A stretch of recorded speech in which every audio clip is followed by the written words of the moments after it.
Welcome. I'm your host, Mahad, and welcome to another episode of Pitstop Fracas. I'm with Raj. How we doing, Raj?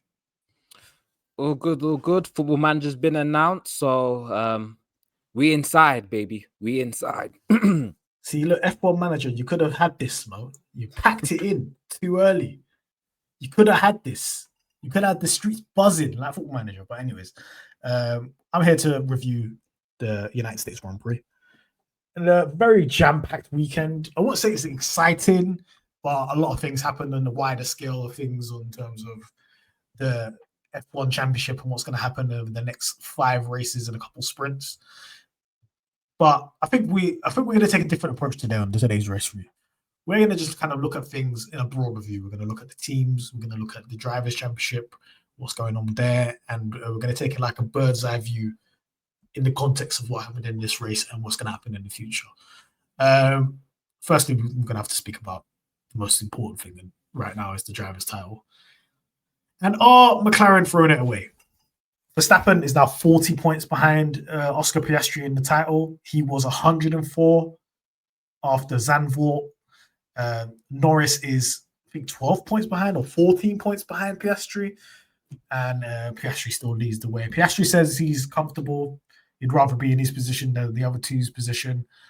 But it's getting squeaky bum time now. I think over the last couple races, Verstappen has scored like nearly maximum points. And Norris and Piastri have been just dropping points along with the car performance. Raj, what do you think of the wider context? Obviously, from Verstappen's win in the sprint race and win in the Grand Prix, and looking quite dominant, and looking like Red Bull have got the fastest car again. What do you think this weekend says about what's happening in this driver's title? What I'm saying is, I'm seeing drivers who have it in like their hands, just kind of fumble it, and we have the robot like Verstappen has locked in again. Like the car has become over 1 lap at least. It's become the fastest car in Formula 1 over 1 lap, no matter what the track, because we've gone from Monza, Baku, Singapore. Actually, I exclude Baku because that was a nonsense quality, but Singapore and here, Qatar, where literally Verstappen's been on pole or fighting for pole, and it's like the car's quick. And then this year, where overtaking is a lot more difficult, these pole positions matter, and he's able to control and dictate the races. And watching that, the McLaren drivers struggle. Like they've picked the worst time to fall out of form, because it's not like, oh, I can have a smelly race. The next race, I will just win. You're fighting for every race now, and you have random variables. Like one weekend, the Ferrari will be in podium contention. The next weekend, Mercedes is up there, and so you're battling George. So it's like, now's the time where you need to go into that. I'm winning multiple races in a row, but obviously, yeah, it's one where like Verstappen's in that mode where he's like, they're gonna be P1, P2, doesn't matter. He's not messing about anymore, and it's not looking good. Would you say he's the favorite? Absolutely. He's a betting man right now. No. And it's because for me, Verstappen has to win every race. Doesn't matter what's going, he has to win every race. And I feel like he could win in Mexico. Brazil is a bit of a wild card because we don't know what's going to happen in Brazil. Because like no one could have said to me last year that Verstappen was going to win in Brazil last year. And then I would have believed it. It's like anything could have happened. And then there's also the Vegas variant where like I feel like Vegas is the one where McLaren going to be slow, but Verstappen has to win. It can't be a situation where the Mercedes is fast again and then he's finishing second behind, man. Because I know in Qatar, that's where the McLaren is supposed to be fast again. I don't think we're fast in Qatar. Medium speed corners? Long medium speed corners? Verstappen's dunked on us a couple of times in the last 2 years in Qatar. So I know that they're like, oh, it's the archetype, so on. This is the track, whatever. We've only won sprint races there. We ain't won the Grand Prix. Yeah, Max, but I think last year was a bit weird. I think last year Norris doesn't get the penalty, he probably wins. Yeah. But he had a crazy penalty. Oh, you should have been there, bro. That would have been box office entertainment, bruv. Would have been gone. But like, look, Verstappen's won 3 of the last 4 races. Yeah, and he came second in the other one. This is kind of like what Piastri was doing earlier in the season.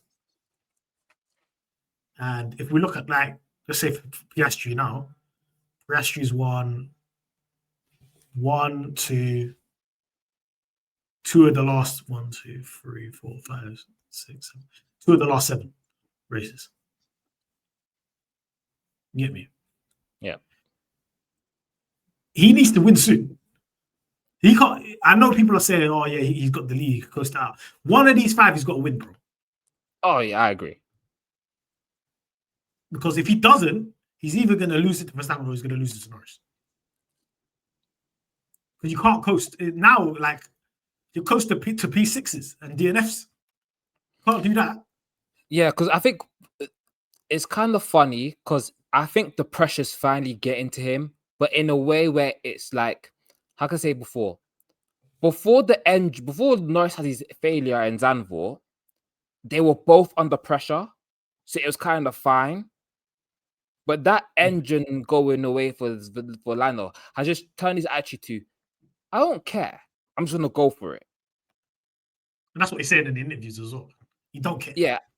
Apart from like Baku, where Piastri crashed, and then it was like the lights turned on the Lando again, and it didn't really work. Because the car Every other weekend, it's just straight up. I'm just going for it. I'm going for it. Because the funny thing is, he was weaker in quali in Singapore, but just because of the way the race played out, people are speaking worse for Piastri. But I think for Piastri, he's just in a unlucky zone where everything that can go wrong will go wrong. And he needs to just basically have one clean weekend and then grab a win. So, like, if Mexico, he finishes P2 to Max Verstappen, Brazil, go and get a win.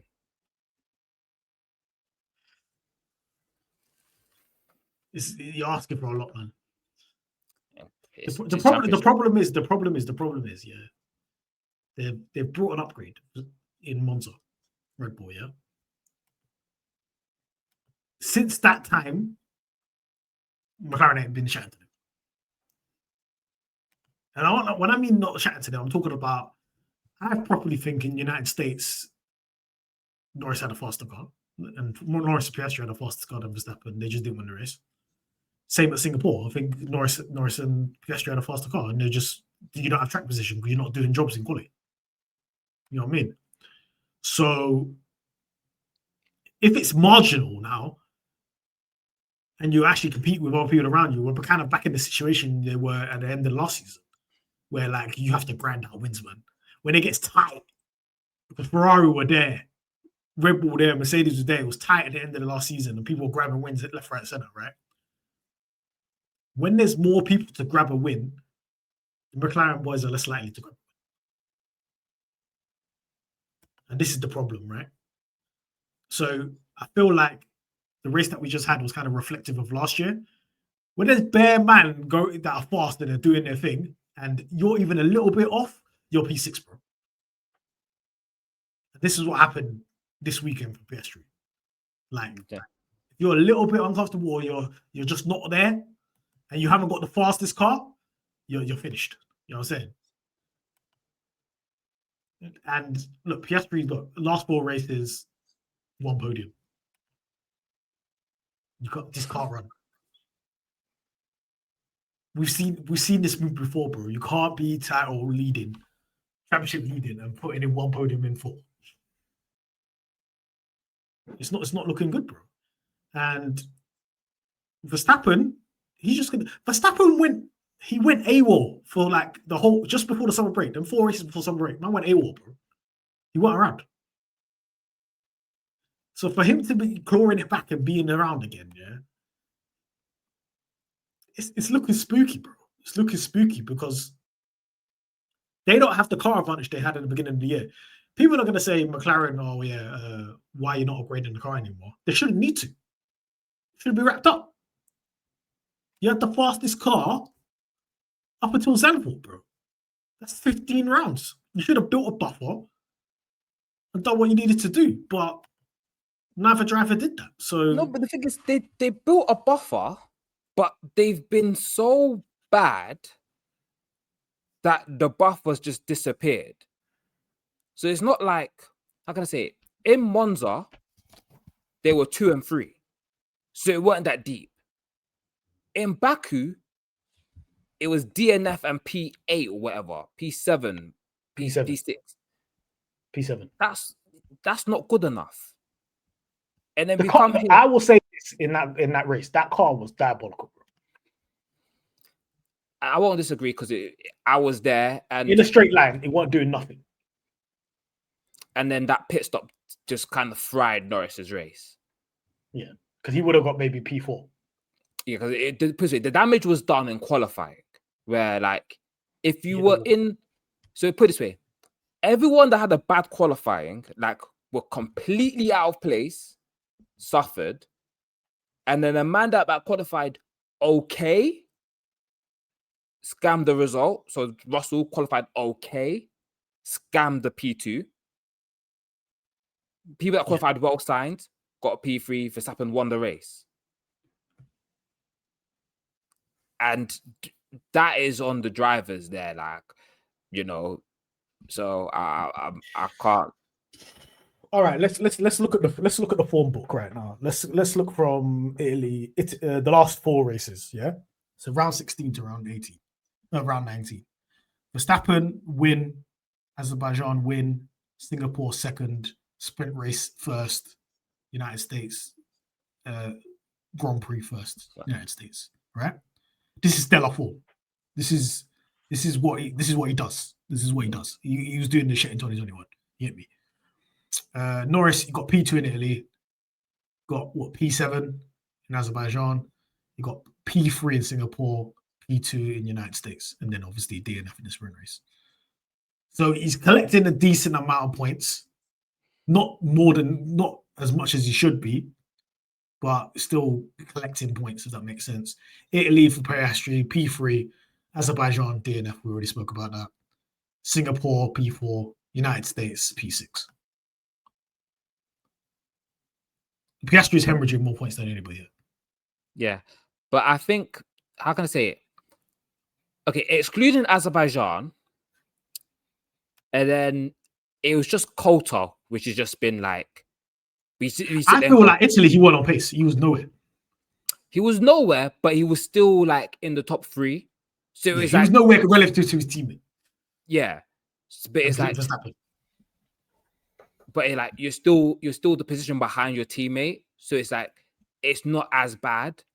And it's like the single point was like kind of a situation where like, yeah, okay, you finish off the podium, but you're right behind these man, and it was one of those situations where circumstances were at play where he felt whatever happened. He thought rules were broken, and consequences have been dealt with internally. Other than that, it's like it's just this weekend raised alarm bells because you're just slow. I think if you let's talk about what slow is relative. If we talk about the last 4 races relative to Verstappen and Norris, he's slow in those last 4 races. If your benchmark is to be faster than them, man, he hasn't done that in the last 4 races. Yeah, because I think that's what's going to come down to: who's the fastest guy out there in the last 5 races. I think there's still a wild card, man. You think there's a DNF there amongst these 3? A DNF and a, like, how can I say it best? Like, because Verstappen is still 40 points behind, but like, I feel like the last 2 rounds, them three should be on the podium. The last 2 rounds. So Qatar and AD, it should be them three on the podium. Yeah. Vegas, McLaren ain't going to be on the podium. But I reckon Verstappen will be. Yeah, so then, but that's the time when Verstappen has to win. That's the one. It's technical because if Mercedes do that, Mercedes last year, nobody was near them, bro. Yeah, that's the whole point. Through the field and then went missing again. He went long gone.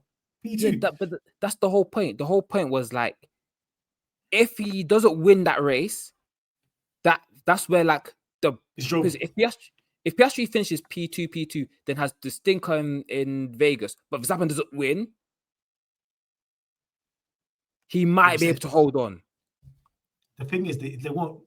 Okay, in those scenarios, if it was like Verstappen the other way around to Piastri, they'll just slap team orders on whoever the second driver is, and they're just going to coast it through. They're not going to do that, bro. No.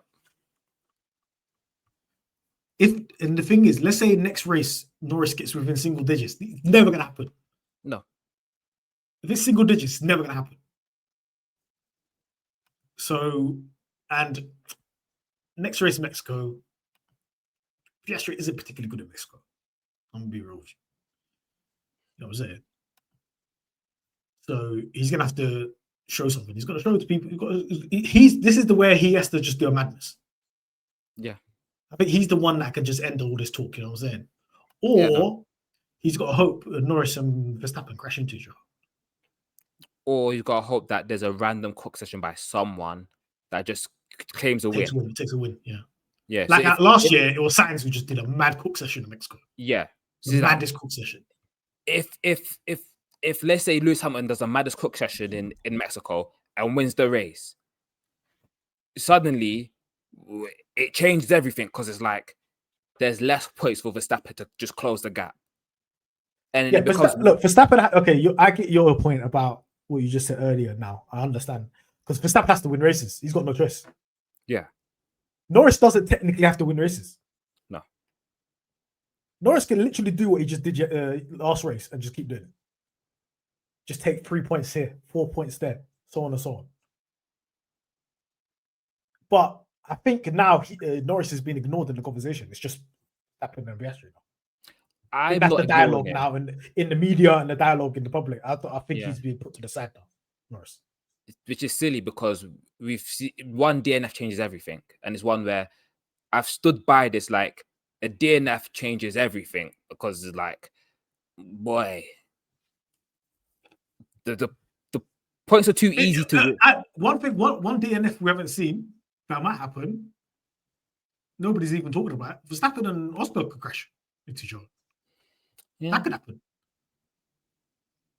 Do you know what's funny?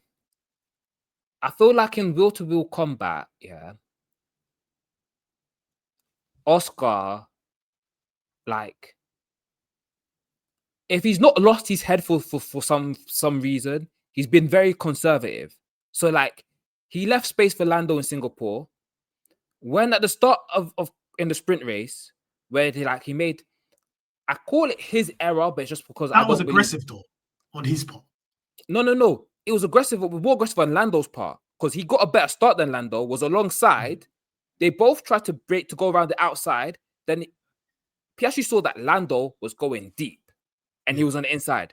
So he said, "F it, I'm going to cut back." Which is but you got 20 cars behind. You got 15 cars behind you. I can understand that move when there's no cars. If it's like 4, like 5, you can't do that on a stop.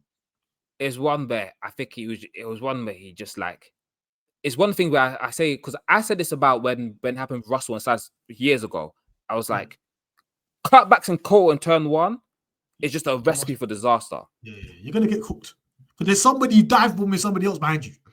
Yeah, you're gonna get cooked because Hulkenberg was being dive bombed by Alonso. Yeah, he was just there. I'm seeing people blame Hulkenberg. I'm like, obviously, I thought Zach Brown or whatever. I'm like, bro, are you man all right? He's getting dive bombed from the inside. He's just trying to survive out here. You think Hulkenberg don't have to drive in midfield? I think he's getting nosebleeds up there. He knows how to drive with bare cars around him. I just ran that agenda for the sake of it, but yeah. I know, but what I'm saying is, what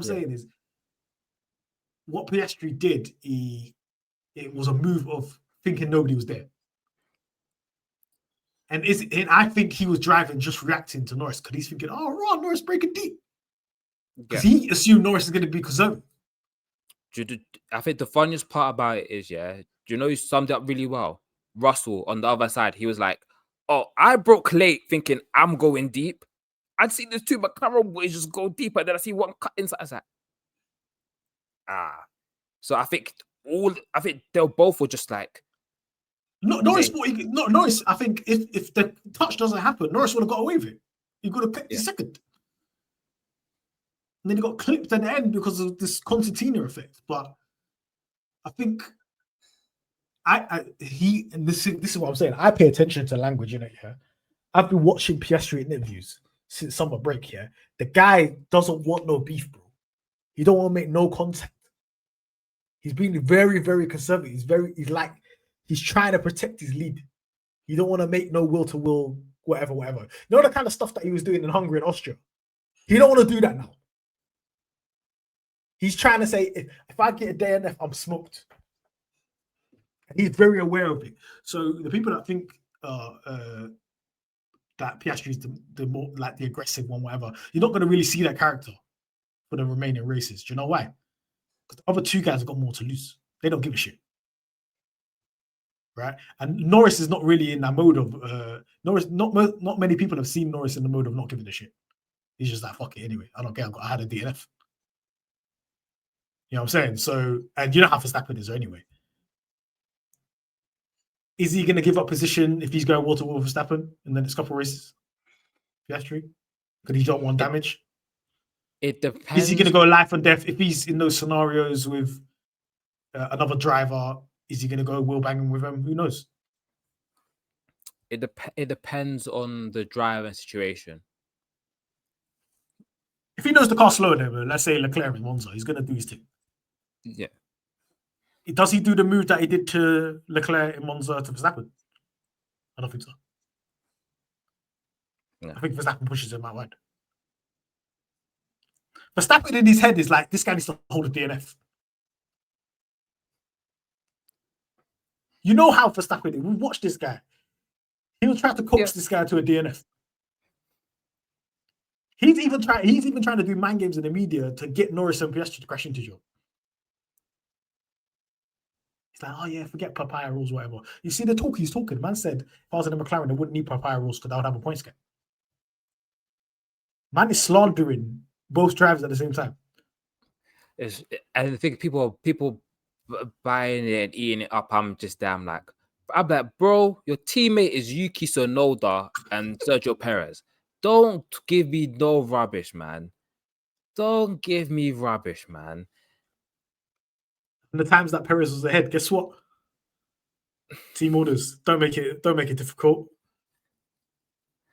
Spain 22 and that. Just move out of the way. Perez is going to win that race. Nah, I got to move out of the way, mate. Sorry. But, okay, let's do percentages. What's your percentage of Verstappen winning the title? 20%. Norris? Let's say, if I've given away 20%, let's say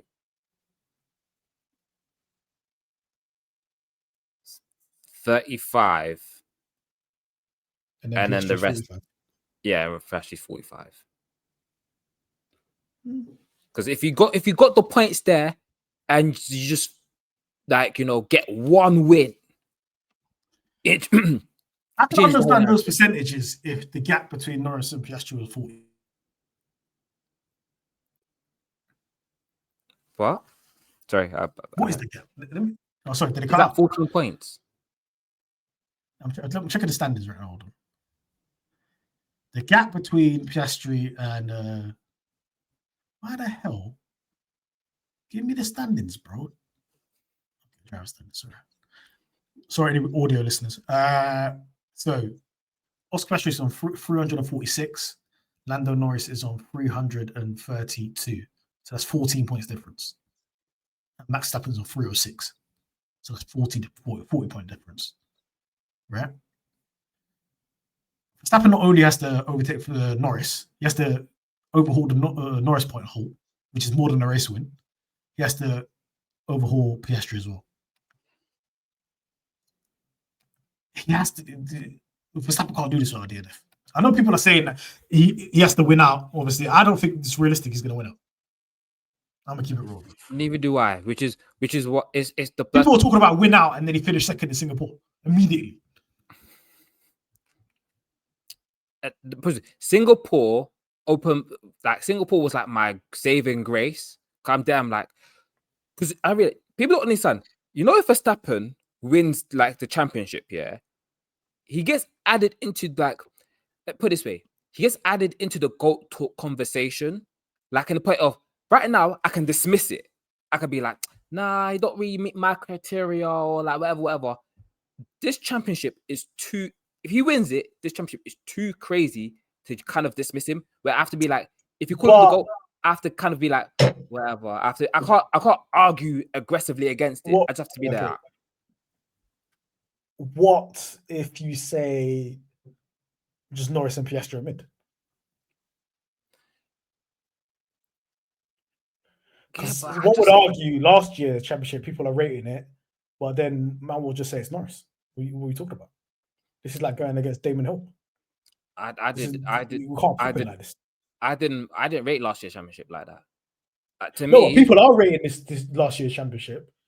In this position right now, if Piastri doesn't win the championship, this is the largest bottle. This is one of the largest bottles in F1 history, bro. Yeah. So he's gonna have that mark on his head already. Yeah. Norris is. We already know about Norris. Yeah. Is it? You're not racing Senna and Prost and beating them, doing a comeback like that. Yeah, but let's look at the caliber of driver you're dealing with right now. I agree. The thing is, look, Max fans, and I'll tell you this right now, Max fans, they do not rate Norris Piastri. They do not rate them. Max fans don't rate anyone. They don't rate them at all, like at all. If you don't rate them, how can you prop it up as like this is the greatest championship of all time? If you don't rate them anyway, you think they're bum. They don't make sense. They don't rate anyone. It's like winning the Super Bowl against the Tennessee Titans. Nobody cares, bro. Nobody cares. This iteration of the Tennessee Titans. Yeah. No. I understand what you mean, but it's one of those things where, how can I say it?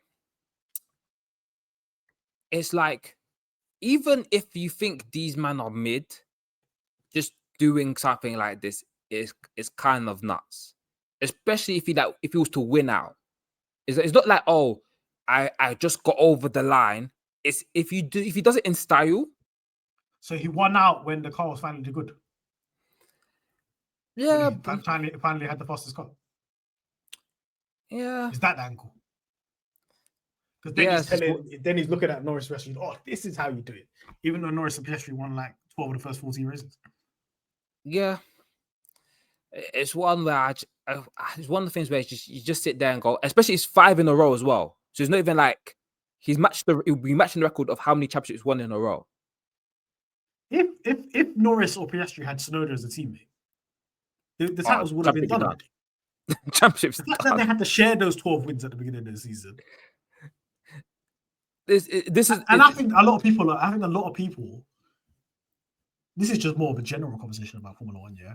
Just in the media, everybody, whatever, yeah. They want number one drivers so bad. They want every team to have a number one driver and to have a subservient driver second. I call it the Schumacher effect. People might pretend they want good driver lineups everywhere. They don't want good driver lineups because they don't want to have a conversation about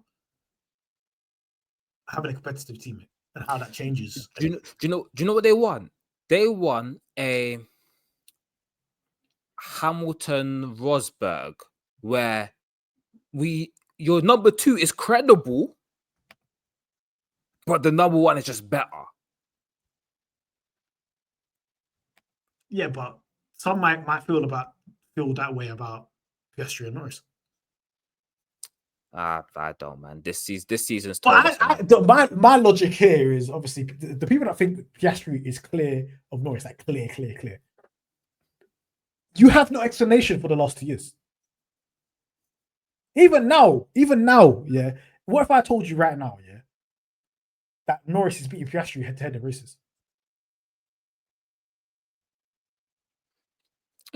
I wouldn't be surprised. I've stuck by my mantra of that Norris is a bit faster than Piastri, but Piastri's more because Norris is more prone to errors, and we know that is one thing where like if you get Norris, if you're closest to Norris to make him feel comfortable, he's gonna make a mistake. He's gonna have some silliness go on. I think, do you know what's so funny? Yeah, because let's speak about this now in the race, obviously. We're moving on to Norris now in this conversation. Norris attacking is putrid.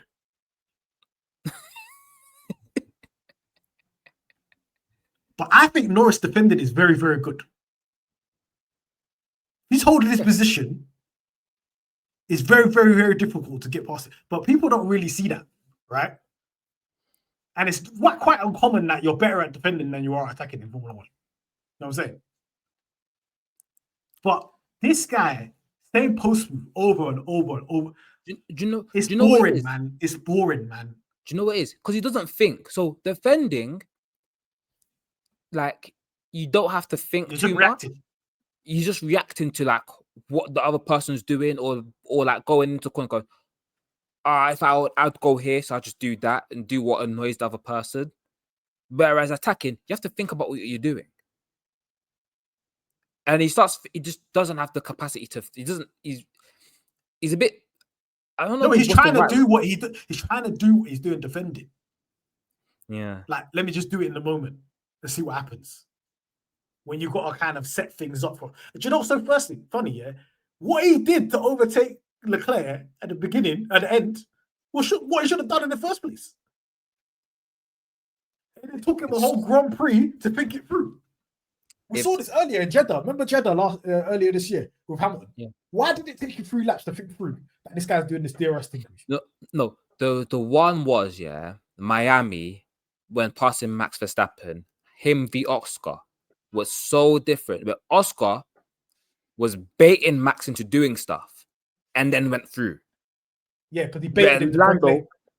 When Lando was just doing the same thing again and again, and we're just there going, bruv, like, the only person he's good at racing with is Russell.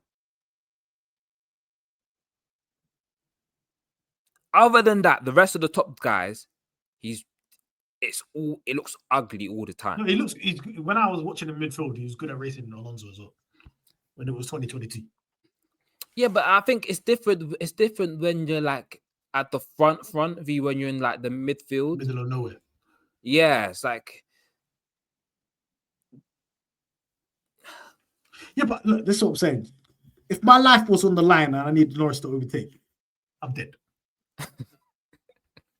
Yeah. Hence why he's a bit. This is what I'm saying. Hence why he needs to get pole positions. The only way he's going to win this championship is if he gets poles. Mm-hmm. He needs poles, bro.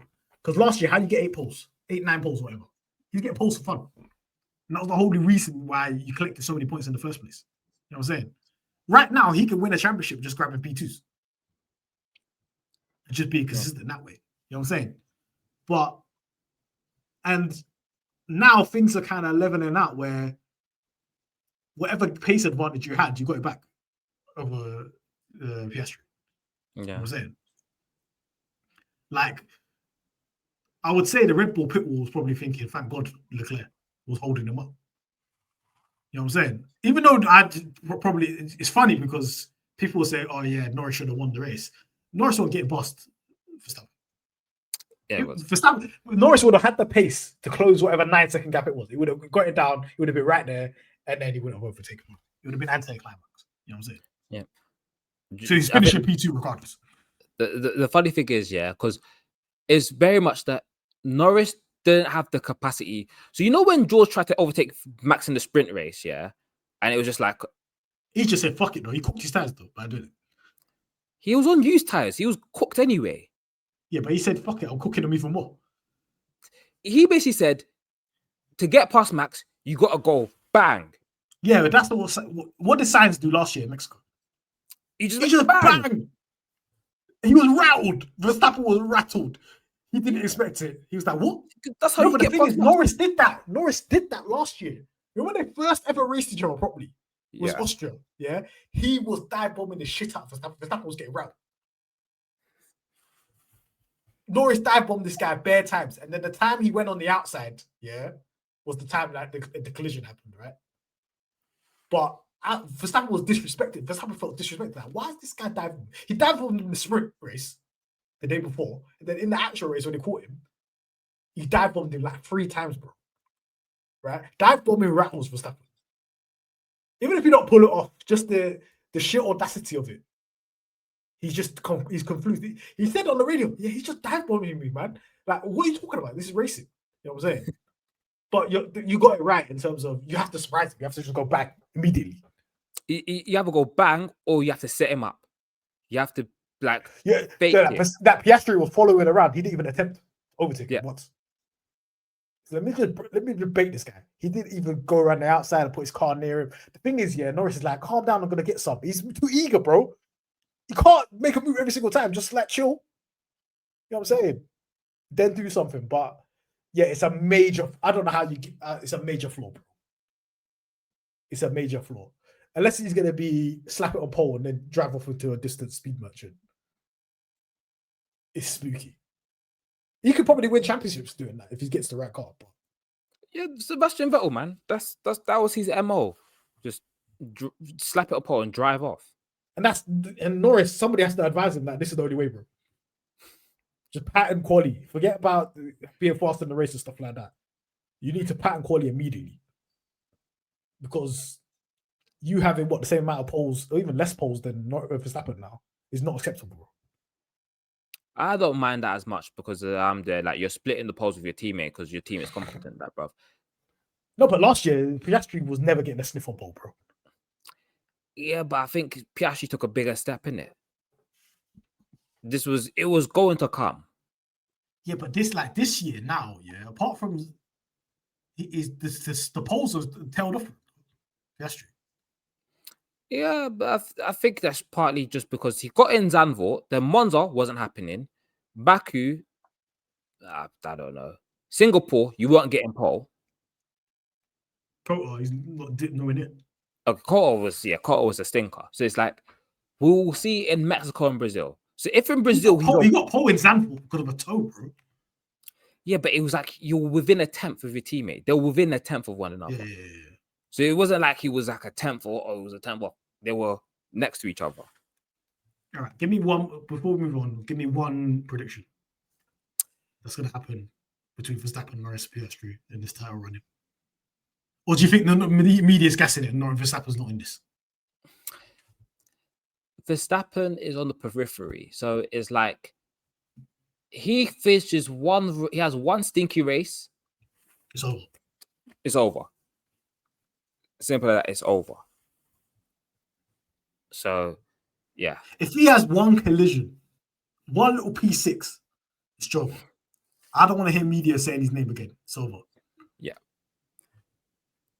And it's kind of similar for these guys. If Piastri loses the lead to Norris, I think it's over. It's either over or it flips. It flips in what sense? That it would just be the Piastri's. I don't give a damn. Just go. If we're both losing, let Verstappen win. I'm taking you out. That happens. I'm going outside of Woking and just I'll be outside the MTC waiting for both of them to give them a good slap, bro. Don't do this. You can hear the comments from Stella, over the last couple of weeks. He's trying to hold these men accountable. Like, do something, bro. Even this weekend, he said we had the pace to win. Yeah, he's basically just going. He's trying to say, you man, do your thing in it. We gave you a car. Yeah, because he's basically going, everyone's looking at me funny for you man messing up. Like, stop messing up. Just drive. Like, he said in Singapore, we had the pace. He said this rest. People are not listening, reading in between the lines for these messages, bro. That these team principals say. He's saying we had the pace. If he's saying we had the pace, he's not as straightforward as like a Toto. Toto will say, yeah, we should have won. In the interview, you know what I'm saying? these lot, they're getting their heads banged together at MTC. Like, sort yourself out. Because Verstappen shouldn't be in this conversation. The funny part about Toto is that he's a liar anyway. So, bruv. So, let's move on. Talking about team principles, Red Bull, Tsunoda. Marco said we'll make a decision about Tsunoda in Mexico, after Mexico. It's just been announced that Lindblad's going to be in the Red Bull car, Mexico FP1. What's the future of Tsunoda and the future of the Red Bull seats? Both AlphaTauri, or whatever his name is, V-Carb and Red Bull. What do you think it's going to be looking like coming 2026? Well, we kind of know that Hadjar's moving up to Red Bull. So it's between Lawson and Tsunoda, because obviously Alex Dunn doesn't have super license points and isn't a part of the Red Bull Academy. So don't know what happened there. And it's just like Tsunoda's driving like a man that's fighting for his life. Like we saw it in Cota in the sprint race, we just dive bombed everyone in turn 1. And we've seen it again with his racing against Ollie Behrman, where you just like, when you're moving on the bridge. When you're doing the Leclerc thing, where you're turning and braking at the same time to kind of squeeze, man. That's what he was doing. But you're doing it to children, bro. Like you're in a Red Bull. No, Behrman's not a child. Behrman's not a child. He's barely a year older than Kimi Antonelli. Yeah, but listen, come on, these men are adults, man. Behrman's had bare F1 experience, bro. Okay, let me play devil advocate here. Yeah, looking at Behrman's onboard, was there ever a gap? It was one of those ones where it's the same move that Antonelli was going to pull on Behrman. It was the same thing because the line that Tsunoda was on, he wasn't covering the inside. So Behrman saw he wasn't covering inside, so he was going into that place. And but it wasn't there. At the time of him going in there, it wasn't there. Yeah, but you have to make that move early. You don't make a move late. Because if you make it late, you're going to smash into man. Yeah, but the guy is headed towards the apex anyway. Tsunoda's headed towards the apex anyway. There was space, man. It was one of those ones where... Okay, when let's talk about the context of the racing rules. He ain't got a case. He ain't got a case. That's why people are like confused. Oh, wow, why didn't he get a penalty? Brother, he ain't got a case. Look at the replay. He ain't got a case. Please wait. I don't believe it was a penalty, but I don't approve of what he done. Yeah, what Tsunoda moved on the braking. I'll say that. Yeah. I don't approve of what he done, but it's not breaking the rules. It's one of the ones where basically, if it was up to me and racing was based upon common sense, I'll be like, don't do that again. You move like that again, we'll penalize you. But for me, even the fact that he was battling a Haas is like a worry for me. He shouldn't be battling Behrman. He finished in the points, man. Yeah, the thing is, he finished in the correct position, which is bottom of the top group. He finished 7th. Yeah, he was bottom of the top group. So he was in the correct 20 position. seconds behind George Russell. 20 seconds behind George Russell. 20 seconds behind George Russell and Cota isn't great. Yuki, man, he's 16th in the championship, bro. He needs if he gets one big result, if he gets a P5, yeah, the guy's going straight to the top 10. He'll be up front of Hadjar. Wait. Who's behind him in the championship? Gasly, Behrman, Bortoletto, Colapinto, Doohan. Feck. Well, how many points is Yuki on? He's got 28. He's got the same as Ocon. He's 2 points behind Lawson. The thing is, though, it's very, very tight. Between Hulkenberg and Tsunoda, it's like 10 points, bro. 10, 12 points. So if he gets one good result, man's in top 10. The only people he's not catching in the standing is Albon and them, man. Okay. Albon's got 73 points. He's long gone. Yeah, he's long gone. I'm just mystified. If he gets a 9th, then obviously he can redeem himself. You know what I mean? Man finished ahead of both Aston Martin drivers, Sainz, Hadjar, But he needs to get P5, bro. Do you know, for me, I just think he just hasn't had a weekend that makes you go, yeah, we can make this work. He looked all right in Baku. Yeah, okay, it was all right in Baku. You saw it in real life and you was like, fuck. Got a top 5 finish in front of me. Huh? It's just, Red Bull. So you think it's going to be Hadjar, Verstappen, Lindblad, Lawson? I think Lawson's not giving you a seat. It's really funny because, do you know what it is? Yeah, it's Lindblad or one of Lawson. I don't know because it's like to both parties, you're both just there on a rental, bro. Like someone else will come and take your seat soon enough. I want someone random in that seat. Put someone random in there, man. You get me? Lawson, we've seen it, man. That's it, man. It's done. It's funny because him and Tsunoda and Lawson have the funniest beef in the world. The thing is, them man used to live together and everything. Yeah, because petty beef. They're on petty beef right now. There's a blocking each other. other. Because they know they're fighting each other for one seat. And none of them are getting it. You're both beefing over a girl you're never going to deal with, bro. You're never going to take her on a date. It's done. You both had the Red Bull seat. You didn't cook. Hadjar's getting it. That's who their beef should be with, Hadjar. He's the one that's robbing the chain. You can't beef Hadjar. He's moved himself in the golden boy position. Tsunoda out of F1. I think so. He's had 5 years, man. It was a good run, man. Man was telling me he's going to get 1 year. He got 5, though. That man was me, and I should have been correct. No, 2021, you were telling me in my eyes like Yuki's done after this year. Because it was diabolical. That AlphaTauri was quick. And he was like, it was one where, do you know what it is, yeah? You know when you look at the rookies of this year, yeah? You see him put a couple of results together. We're seeing Behrman put some results together. We've seen Hadjar being very consistent this season, having moments of nonsense. Even Antonelli, when not in Europe, he shows some string of good results. So the order that year was either brilliant or ass. I was just like, the last we might have to do a special pod for him, man. The Yuki Cohen pod. If he loses his seat, we'll play sad music. Right? It's Jova, man. Red Bull did some tape.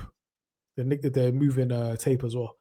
The back to the cheating ways. Only Red Bull does that when they're close to the title, man. Yeah, they believe. The team believes. What my question is why are you only doing that to Norris, bro? And they found out they do it in other races as well to Norris. That's crazy work.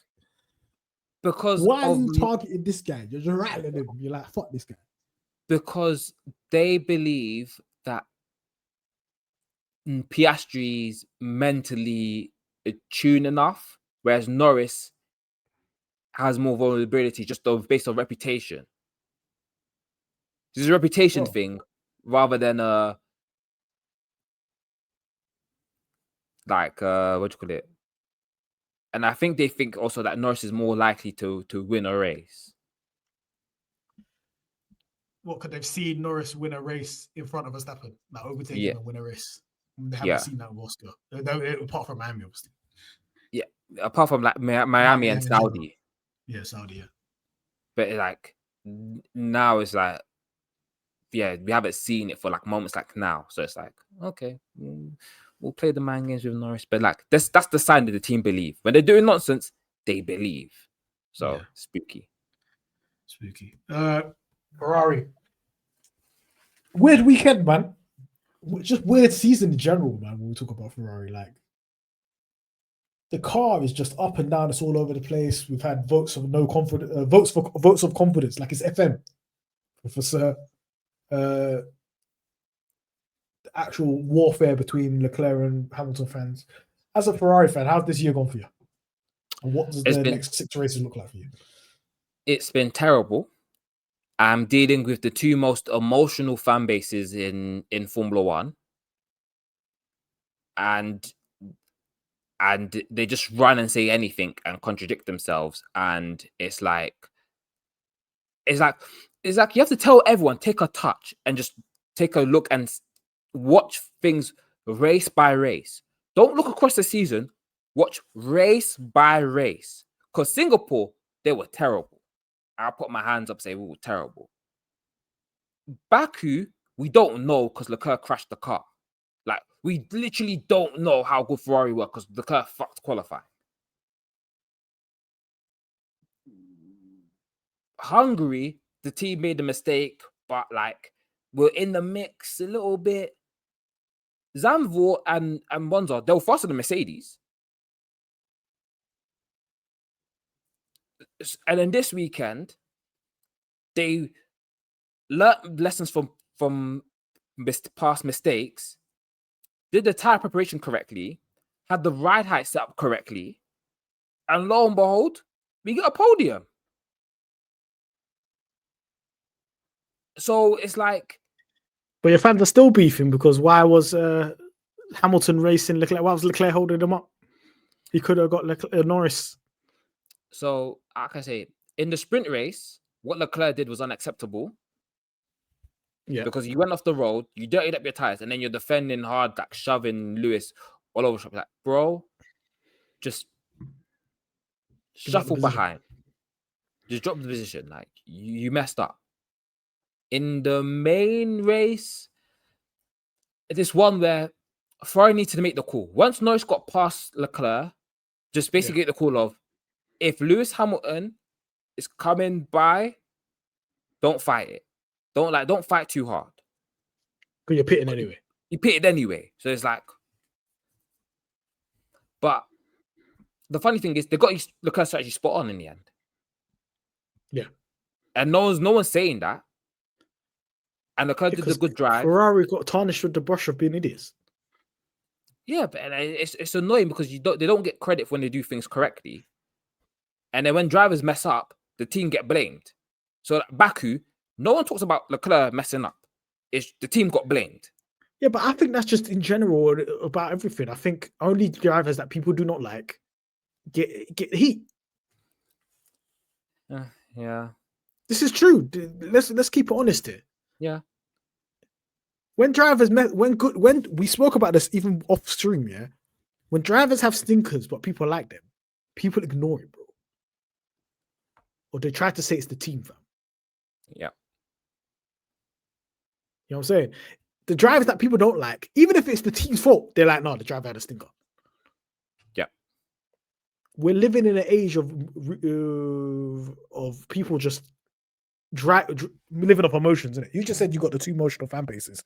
I've got the two most stupid fan bases at McLaren. Like literal stupid people that don't even know what they're watching. But I think Ferrari, they've had their eyes on 2026 for now. If 2026 is not popping, that place is going to be a dumpster fire, bro. Put it this way, if that people place get is sacked.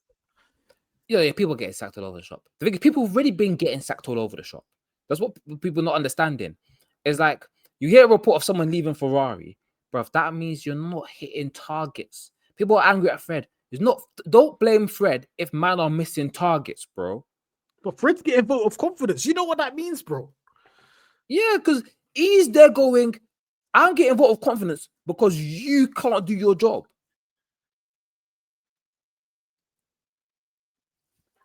And then it's like, yeah, but he's going to be held responsible. He's the CEO.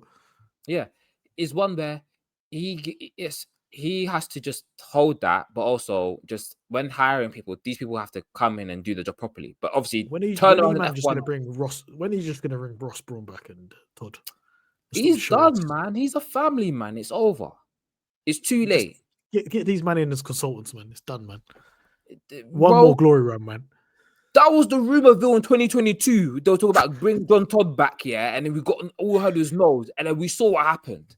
It's over, and we're seeing these men in 2022 that were called a clown show go to other teams and cook.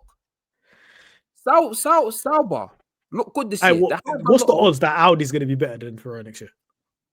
Low, because Audi already said that they're just going to be asked in 2026. 2027, they said they'll be serious. 2026, they played everything down. I think operationally, they're one of the best teams of Formula 1 right now. Yeah. Because it's like you got Wheatley with Bonotto. Look at Mekies is at Red Bull, and they're looking a lot better. They're Because like, you had competent staff. Is that what you're trying to say? In 2022, you had competent staff, but shit weren't going down. But they gave you a race winning car. it's what you call, The the best thing is, it was basically a thing of they were learning on the job. Like they weren't ready. So if you're saying if they were there right now, same regime, you would be doing a lot better right now. I think, yeah, I think because they would have learned from their mistakes. But I think there was too much damage done anyway from certain aspects. Because I think Leclerc was damn. Saying science favoritism. Yeah, but that's a different kettle of fish. I'm not getting into that. But this way, if your team is with Carlos Sainz, don't lose to him. You lose to him, it's over for you. That's one thing that kind of got swept under the rug. I'll be real with you. You know that, right? I know. That is one of the most in Carlos Sainz's first season with you. Yeah, he beats you. Yeah, and we know Leclerc's got the horrible luck, but it doesn't matter. You still need just to beat him in the point stand. Just basically go and say, because you lost to Norris some points, bro. I just looked at it now. But anyways, like, yeah, if you want to be the number one driver, you beat your teammate in it. He's doing that right now with Hamilton. So in that sense, Hamilton's not really a threat right now in terms of his political standing in the team. No, it's different. Hamilton's thing is different because he's got titles. Yeah, when you have titles and you're known as the GOAT, and like this, not Fred, the people above Fred hired you. Man was a ownership hire. Yeah, like it's the top guy. That's like Stan Kroenke signing a player. Yeah, like, this is my player. Yeah, it's different. Like it's one where I always say this, and what I'm saying, people need to stop believing these Italian media reports that get translated into French, because we're getting people who don't like Ferrari just saying, "Yeah, same old Ferrari, it's all rubbish." Stop listening to man that don't like Ferrari and stop reading Italian reports. They don't know anything. Yeah, but isn't that the Italian national team, like a national newspaper? Like, wouldn't they be supporting Ferrari? Are you saying they're haters inside their own nation? Yes, because unless they're winning, they're hating.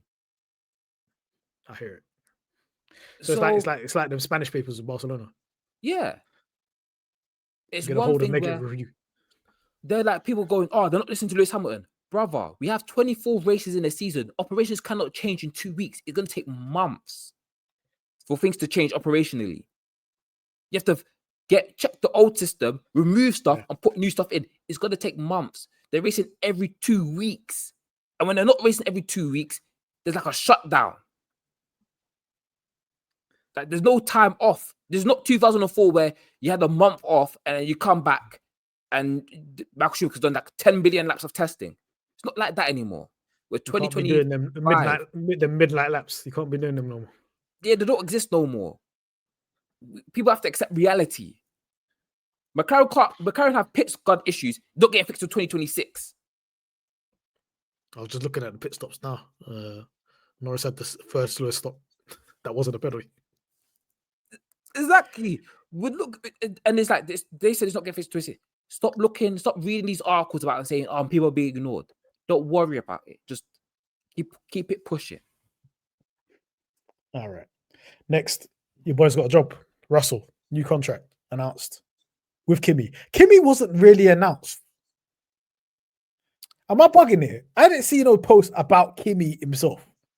No individual post say Kimi signs whatever. No, because he is he in a death row deal right now? No, he's in a 1 year rolling deal. So every year they just go and say, "Yeah, we can keep on going," until he has enough clout to get he's not getting a multi-year. Yeah, he doesn't have a multi-year. He has a 1 year rolling deal. He's on the Bottas contract until he has enough clout.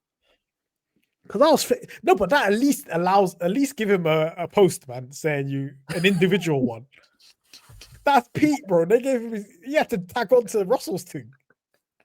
Yeah, because if you say that he has a contract, people are going to ask questions. When does it end? And then they're asking questions, but the problem is that they don't want to put too much pressure on Kimi, because they realized that they messed up by putting him in the car straight away. So they want to avoid putting pressure on, but the pressure has to be like from internally from the team, not the outside world. So they've just kind of kept that on the hush hush. And it's one thing where people need to understand. Now to the Verstappen fans and the Leclerc fans talking about you're going to steal Russell's chain, brother, stop running from the grind. They're saying Verstappen's gonna be there 2027. He's there. Then it's the whole reason he didn't get a long contract. Then it's Verstappen and Russell, and then that's that. It's going to be Kimi, 1 year. What's it? Kimi, the rabbit with the clock. Yeah. Time. Unless Kimi smokes Russell next season, yeah. So it's one where, because like I feel like people are misunderstanding that the contract negotiations was like, people need to understand the people. Everyone told you everything. What spooked Mercedes about not giving this guy a contract earlier on? If you look at his peers, they're getting deals sorted out at the beginning of the year before even wheel is turned. What did they need to see? I saw it on Drive to Survive last year. Toto talking about he needs to prove it. What spooked them? Was it the year that Hamilton packed him in 23? I don't want to say that. I think that's setting back a little bit, but also, do you know what Total Wolf does? He sends you a contract, and if you don't agree, he goes away. So that's what Rosberg said. He don't negotiate with you. He don't really negotiate. He would just tell you, I'm speaking. I said, I'll just go get this person. I'll go that person. So for Russell, it was Max Verstappen. And he was getting rattled by that. Yeah. And then Russell got rattled by that. Like, I don't think. What do you mean you're going to go speak to Verstappen? Do you know what Russell did? It's different. Russell kind of went and said, Russell was like, okay, whatever. I still want this. But then enough time had passed where he got rattled by everyone asking questions about his contract that he just let the cat out of the bag. I think he got rattled a long time ago. I think he got rattled 2024.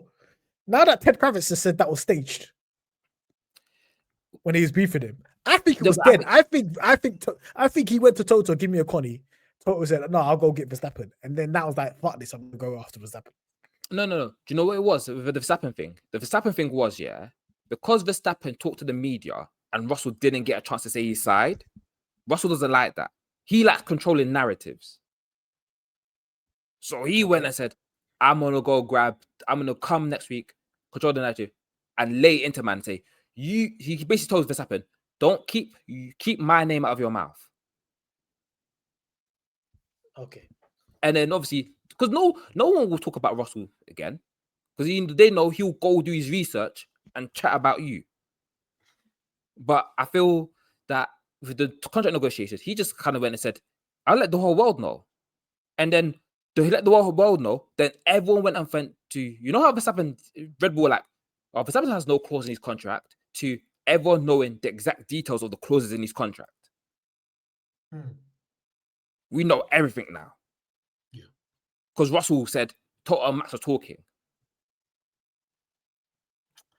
Because it's what Toto Wolff tried to do to Lewis Hamilton. He was like, oh, I'll go get Leclerc or Verstappen in that contract negotiation. To Rosberg, it was, I'm going to get Alonso. Hamilton, don't talk to me like that. And then he went to Ferrari. Yeah, because I feel people understand, that the rumor was saying that George was texting Lewis to help negotiate with Toto and go through this nonsense.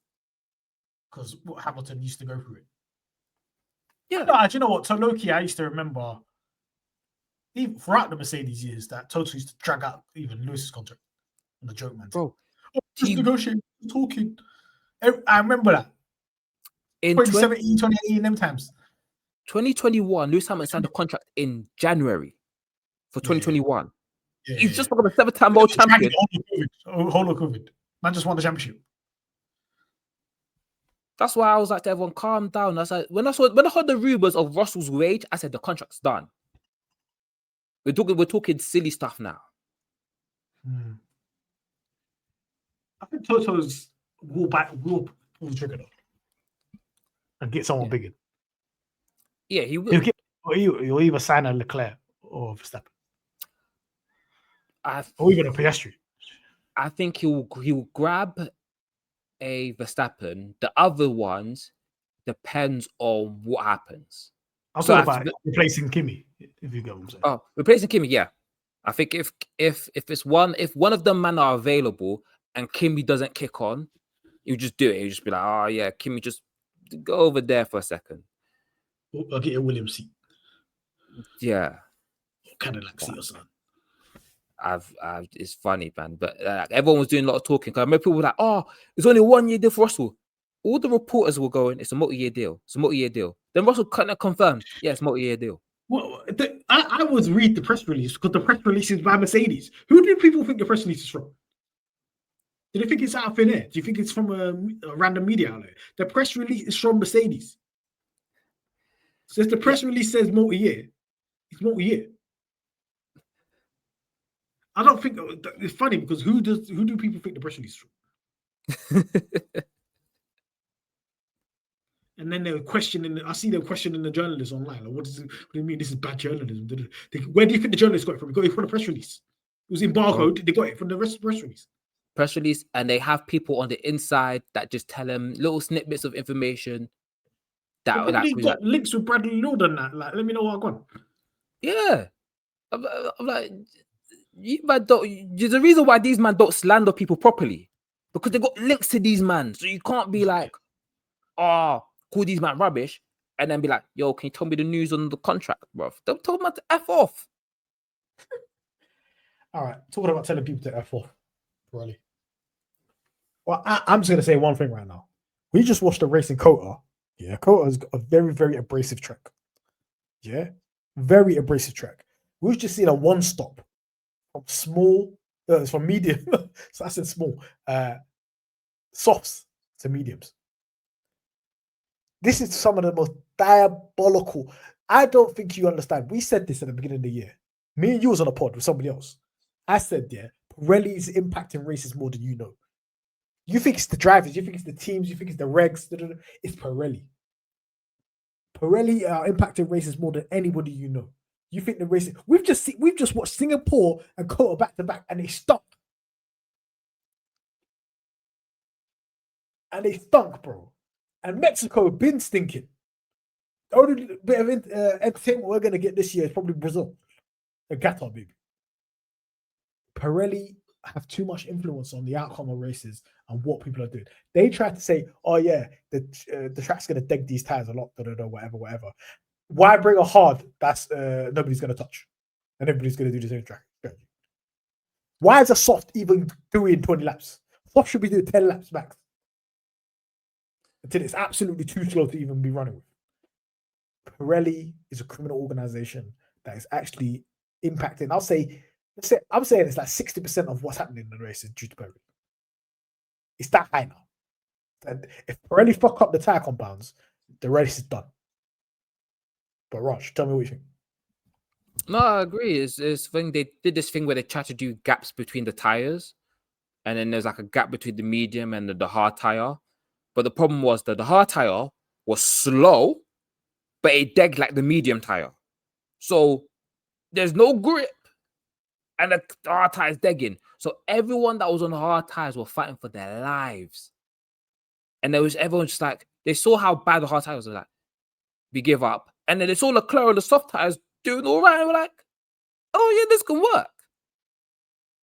And it's just like, I can't. We saw teams apologizing to their drivers, the ones that were on hards. Yeah. We can't keep doing this because we're blaming the regs for Pirelli's failings because the tires aren't grippy enough. They can't do a qualifying lap at full power. And then the races are everyone's just driving slowly, just managing tires. They're like, oh yeah, just stretch the tires out for it lasts this long. Leclerc put on fresh mediums. He didn't set no purple sectors. He was doing fast slap. He was driving slowly just to make sure the tires last. Nobody's driving at maximum, bro. If you drive at maximum, if you try to even drive at maximum for a couple of laps, yeah, you're done. Yeah, and the thing is, remember 2022 Kota, yeah, where we had the split between people doing one stop and two stops, and it was kind of interesting. Yeah. And it was like people driving fast on 2 stops and then slow on 1 stops, and it kind of converged. Don't happen anymore. Do you know how I knew it was cooked? Because they interviewed Helmut Marko after qualifying. They said, yeah, we're going to do 1 stop. I said, I purposely did not watch the race, bro. After qualifying, when Helmut Marko just blatantly said, yeah, we're doing a 1 stop tomorrow, I knew that it's going to be a shit show, bro. I had to watch it on the Monday because this is the product you want to put up against NFL. Primetime Sunday in America and try to get American audiences. Is this the product you want to be putting out? I don't know. Absolutely not. I don't know if the job's too hard that Pirelli have, or they're just messing things up even worse. But like something's got to change because it's like enough's enough. Tire wars. Let's bring it back, man. Bridgestone, holla. Michelin, we treated you bad. Come back. Let's have 4 different manufacturers. Let's bring it back. And then people are going to be crying, oh, but they got these tires, it's better. Da, da, da. No, let's bring innovation into every aspect of the car. Mm-hmm. I've just had enough of Pirelli, man. Terrible organization. This is what happens with monopolies in any type of industry. Here we are, man. We've got the monopoly of Pirelli and they're moving like criminals. I was going to talk about the rest. Obviously, we're going a little bit over time. Is there any particular team you wanted to highlight in the second half of the season or just in COTA in general? Okay, quick thing. Alpine, these men stink. The team orders of a P17 is diabolical. And do you know why they were doing team orders? They almost ran out of fuel. We had a safety car and you almost ran out of fuel. How many times do you expect to get lapped? So they were running low fuel and they were, 17th and 18th? Yes, they were running low on fuel. That's why they were trying to do team orders. Because they were running out of fuel. And they were like... Ted's notebook, he was talking to Briatore. Briatore's having a jolly up, man. Oh, he don't care. He's for next year, man. He's like... They were asking him about Colapinto and the mucho dinero from the sponsors. He's just collecting bread, man. He's all right, man. He's collecting checks. It's just not a real Formula 1 team. I feel sick and it's horrible. And yeah, not enough. And then second point is Ollie Bearman is slightly going up in second place in my rookie rankings for the season. Equal points with Bortoletto now. This is too much glaze for Ollie Bearman, man. It's not too much glaze, bro. He's driving a horse, brother. I know, but he's not doing who's had a better season, Ollie Bearman now or Leclerc rookie season? It's hard because I feel like wow. No. Let me Leclerc fans find you, No. Let me explain. You see Marcus Ericsson, that was not a good Formula 1 driver. He's a good driver, though. He's a good driver, but like we're talking about F1. He's not like the best in IndyCar, so that's an indictment in itself. He'd be the worst on the grid today, or with Colapinto. Yeah, true. Bearman's up against Ocon and he's making Ocon look slow. Good Lord. So it's all relative. So that Bortoletto's made Hulkenberg look slow as well. So are you gonna say this is your rookie of the season, Bearman? No. Their man are fighting for 2 and 3. Hadjar's number 1. Unless Bearman pulls out a podium or win. Hadjar planted it in the wall, man. Yeah, but so has Bearman, so has Bortoletto. These are the races. These are the races where these men are going to stink because they don't do F2 there. These men are just going to reek it. Unless it's AD, these men are going to reek, man. Nah. Brazil. Have you seen rookies in Brazil? They're not cooking nothing, man. Bearman outpaced Hulkenberg in Brazil last season. Yeah, but that's a different scenario. That was just spooky. That was spooky race. That's not a normal race. Please, this year, I want to see a dry Brazil. Do not rain, man. No, I don't think this is sad. He woke up on the Friday morning and Magnussen said, ooh, my tummy hurts. Just hopped in the car and outpaced Hulkenberg. And this is everyone's king of the midfield.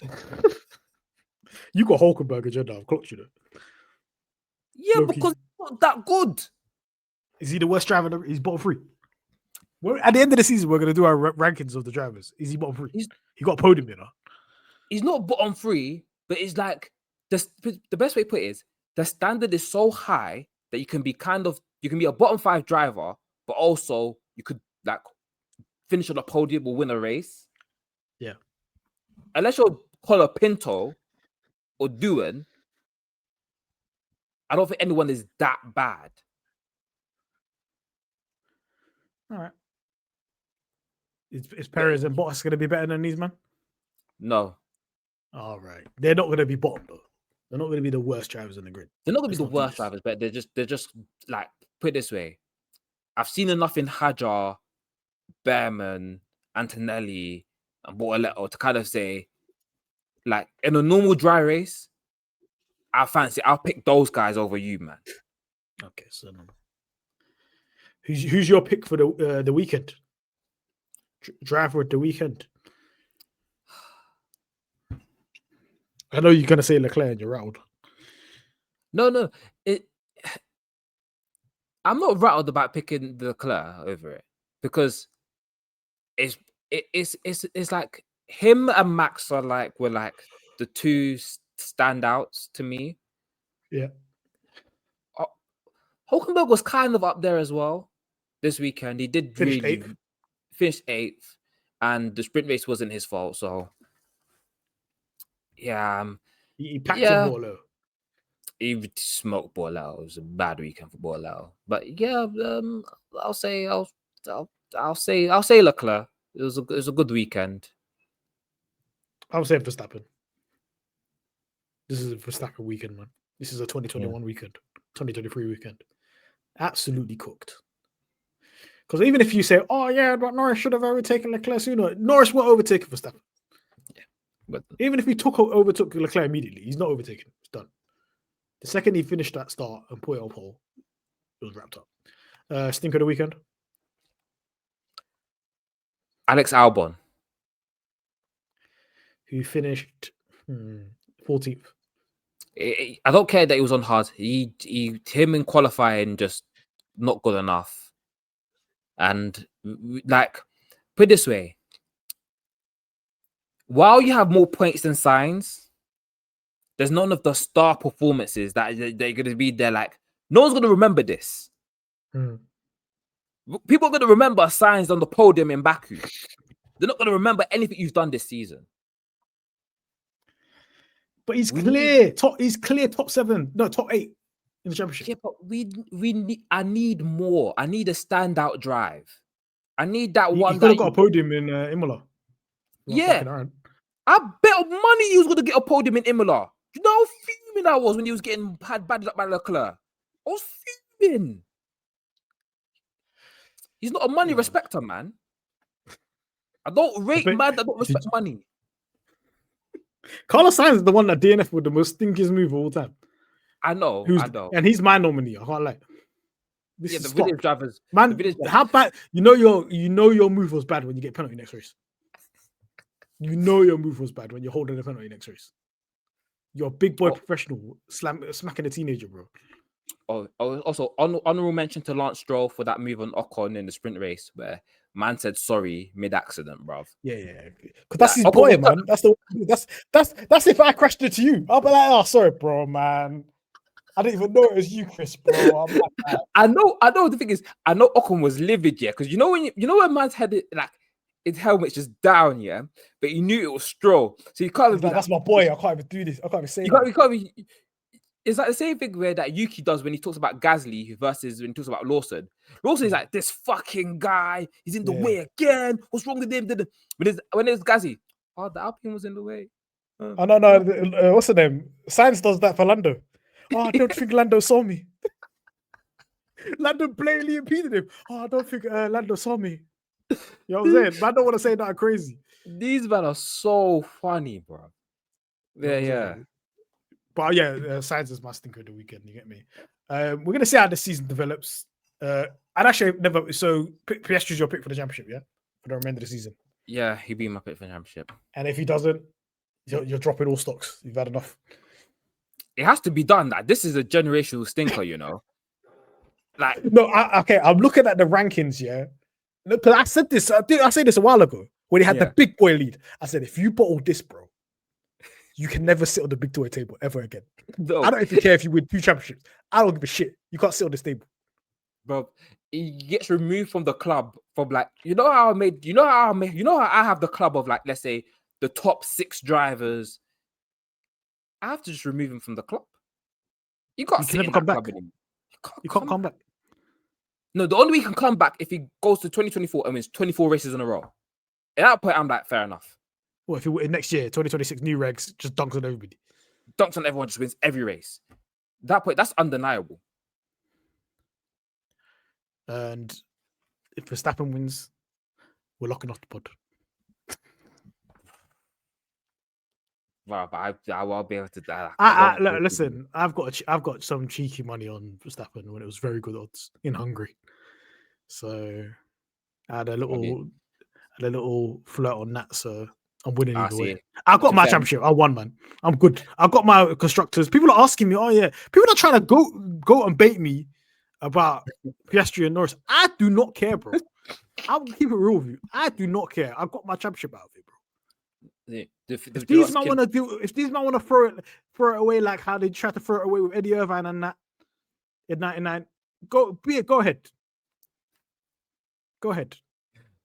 I ain't involved. Part that's killing me is all the nonsense is because Verstappen is a money respecter. It's like if you bet money on Verstappen, yeah, you're gonna win. You're gonna win. Yeah, bro, how much money he's made people in the past couple of years? You're crazy. Bro, them races when man's in Belgium and he's like stupid, like 12th or something, and he's winning. Come on, man. Bro, you know that our race where I said Albon's gonna get a podium. I said Max is gonna get fastest lap. I didn't lose money that day. My Sky bet is all positive. Get me, but yeah, man. Piastri, don't lose it, man. That's our warning. Don't do it. Don't do it. Is it more of a bottle? Him loses to Verstappen or losing to Norris? I think it's more to lose to Verstappen. No?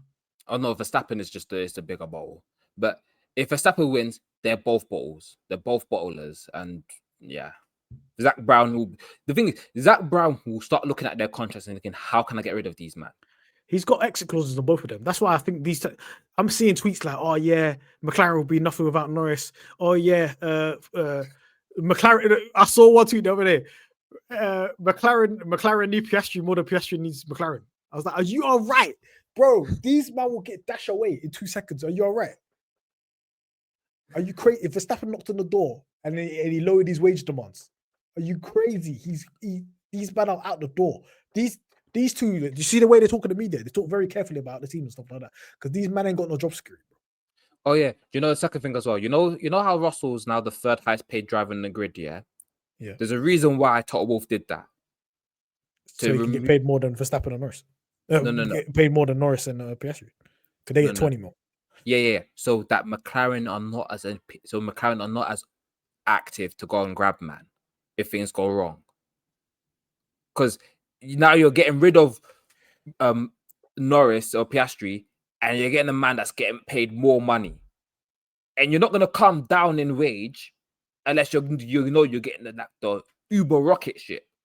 No, but the problem is the way Zach Brown structured these contracts is that these men only get paid if they get constructors. So they'll get paid 20 base, but if they get constructors, they get crazy bonuses. It goes all the way up to 50 mil. So technically, if they want the constructors, they're the highest paid. They're up there. They're top 3. But other drivers, I don't think they're willing to just say, "Oh yeah, bonuses for constructors." They're going to be taking the bait. I think Verstappen has crazy bonuses because Red Bull's contracts are normally just bonus crazy. Yeah, like Hamilton is just base, just pure base. Give me my bread. Ferrari's giving him like 90 mil or something like that, 70. I don't even know. Yeah, so stupid. Crazy bread. But George went from being on 5 figures at Williams, yeah, to now 30 million a year.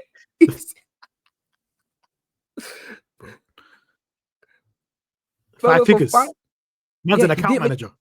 He didn't make 100K in his first season, bro, because obviously the contract was set up to bonus with points in it. They didn't score no points. Yuki's on stupid dumb money as well. Like he's on like 100K, 200K. for 5 years. They gave him nothing. Anyways, we'll see how this. Actually, no, overtake of the weekend. You said you wanted to do overtake of the weekend. I haven't got one, to be fair. I'm gonna let you say it. Who dubs, man? I forgot. Oh no, Colapinto and Gasly when they were at the end. That was actually a good. That he cooked, man. You know, he told man, no team will do this guy slow and just dive bomb man into turn one. Yeah, that was a good move. Good move. Colapinto, you get that one. We will be back next week for the Mexico Grand Prix review. It will be me. Follow us on all socials. Follow us on YouTube. If you're watching on YouTube, like and subscribe. If you're listening to us on Spotify or Apple Podcasts, please give it a review, give it 5 stars, give it a like, and find us on Instagram, TikTok, Twitter, and so on and so on. We'll be back next week. Peace.